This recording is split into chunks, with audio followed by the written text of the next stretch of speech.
Welcome home to St. Anne's.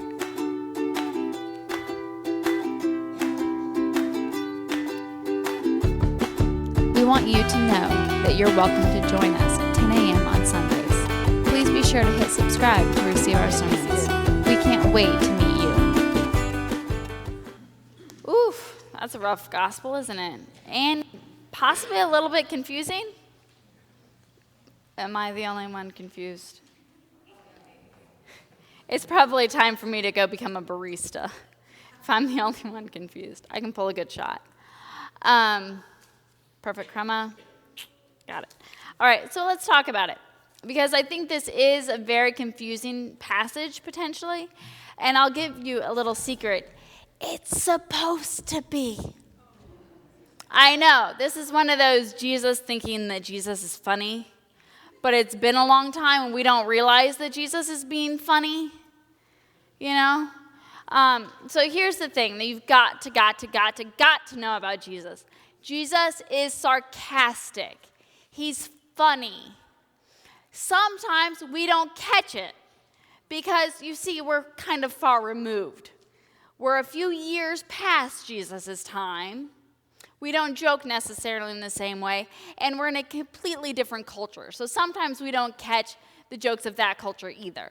So we're kind of at a loss sometimes. So when Jesus is joking, I'm probably really going to point it out to you because sometimes I think we take him too literally. She said not to take the Bible literally. Yeah, she did. Don't take the Bible literally. You'll regret it. It's not a good idea. It's not meant to be literal. The people at the time, it was not literal. Jesus is not a literal speaker. Jesus speaks in parable for a reason, because it's more powerful, and frankly, you and I have to do more work. And that's the point. So let's dive into it. We'll wrestle with it until hopefully we get a blessing. If not, you can fire me. I'll go become a barista. Rumor has it Starbucks gives you a free pound of coffee a week. So, hey-o. That sounds pretty sweet. All right. So let's see what's going on here. Anyone remember what I talked about last week? Please tell me you do. It was the Beatitudes. I'm going to give you a hint. Okay. I'm just going to tell you because I don't want to risk that you don't know. I don't want to risk that I don't remember what I said because let's be honest, who knows? Okay, we talked about the Beatitudes. So this passage comes right after the Beatitudes. Now, do you remember what we said about the Beatitudes? They're tough. Don't nobody want to follow no Beatitudes? Nobody wants to follow the Beatitudes because they're hard. We all want things like don't kill people and hate people who don't like us. Those are good rules. We can get on board with that. Beatitudes are a little bit tougher. And so Jesus is trying to come after the Beatitudes, and he's like, okay, let's talk about this a little bit more, shall we? And you and I go, huh? I feel like we understood the Beatitudes more than we understand this week because we're like, and it's because he's speaking in parable. Okay, so the first one that I want to address, because I think when we address this one, we'll start to make sense of the rest of it. And it's the salt. Because who liked chemistry in high school? I didn't.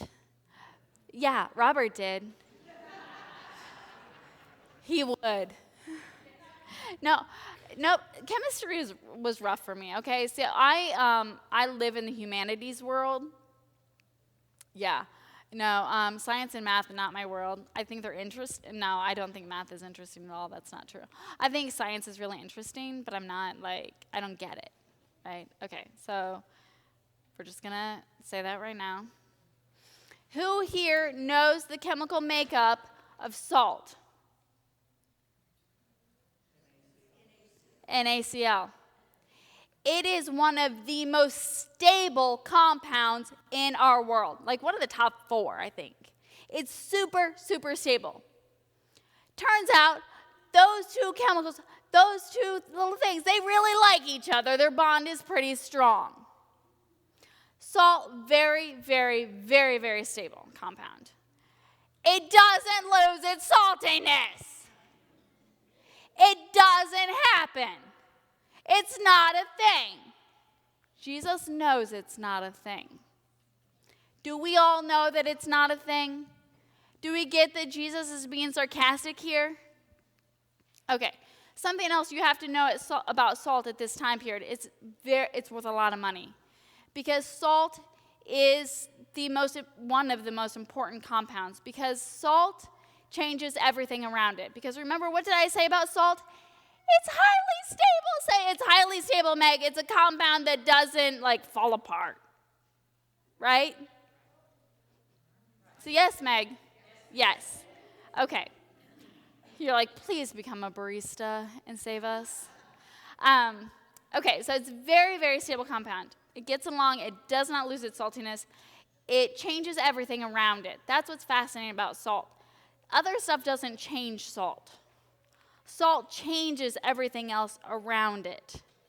Like you got perfectly nice water. You put salt in it. What happens? Does the water change the salt? No. Does the salt change the water? You don't want to water your plants with that. Don't do that unless you're trying to poison them. Yeah. Okay.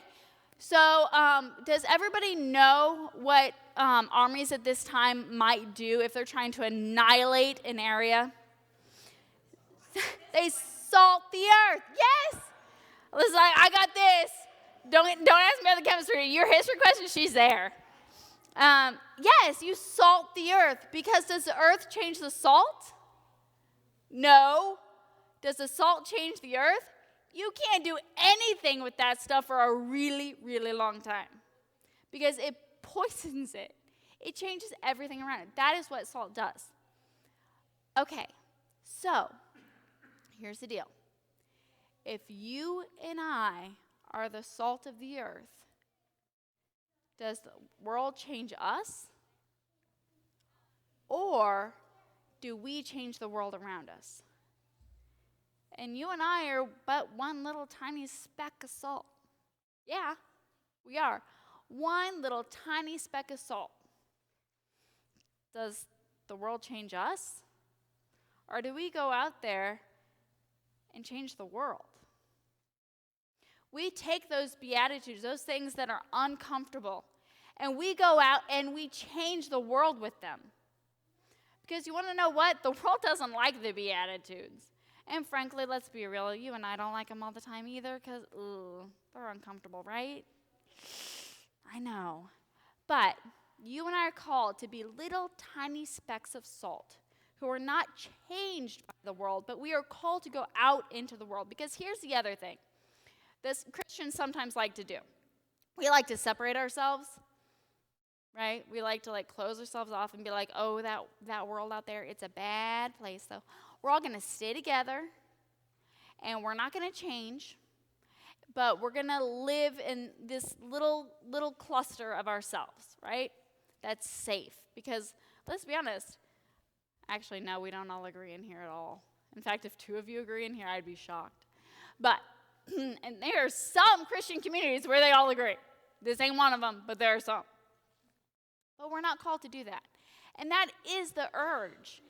And Jesus understands that is the urge of the disciples. When they get the call to ministry, their urge is to stick together into a tight little community where we all agree and we can live this community life thing safely. Are we called to do that? No. We are called to come together as a community to strengthen ourselves, but we are called to go out and to change the world. We are called to be the salt of the world. Now, some of us work with teenagers. Looking at you, Chris. Do you guys know that I was going to call out literally everyone in this room? No, I'm not actually going to, but I might do it to a few of you. One other thing, now this was more last year, but they're doing it a little bit still this year. They like to call each other salty. Sometimes when they don't like what I'm saying to them, they're like, Ms. Mag, you're being salty. And I'm like, that's what I am. Okay, but it's not a good thing. You don't want to be called salty. They use it especially with girls. It's we're going to be careful. It hinges on being potentially a very not good term. Okay, but you call somebody salty. It's a bad thing, right? And we like to think of Jesus and Christians as sweet, don't we? Look, I had to tell you at the beginning of the sermon that Jesus is sarcastic and funny because that's not the image that we put up of Jesus in our world, do we? We have this lovely man who is conveniently blonde or brown-haired and blue-eyed. He wasn't at all. Because, it's the Middle East. We all aware of where Jesus is hanging out? Okay. But we have this image, and he's in these long, flowing robes, kind of like mine, but more comfy. And he's got a lamb, and he's like, oh, we're all going to sit together. We're going to eat fish together. And sometimes at the end of the party, I might make extra wine because we ran out. That part I like. But no, this is not the case at all. Jesus is a pretty tough character, right? Jesus is salty. So I am here to blow up this image that Jesus is sweet and nice and all these good fluffy things. He does not ride a unicorn. He does not.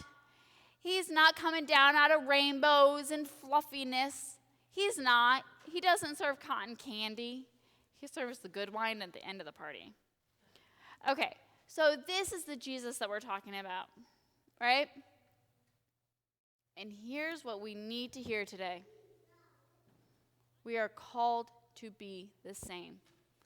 We are not called necessarily to be cozy and comfortable and easy. We're not called to be fluffy. We're called to be salty. We are called to change the world. We are called to come together, get the strength of numbers, and then go out with our tiny, and it's true, we're just tiny little people, aren't we? In a huge sea of insanity, because it's crazy out there. But you and I are equipped because we're not called to be sweet little grains of sugar. Because frankly, can you dilute sugar? It's a little bit easier, isn't it? Can you dilute salt? It's a little bit harder. You and I are called to be that salt. We are not changed by the world around us, but we do change it. So, go out. Be a little salty. We want you to know that you're welcome to join us at 10 a.m. on Sundays. Please be sure to hit subscribe to receive our sermons. We can't wait to meet you.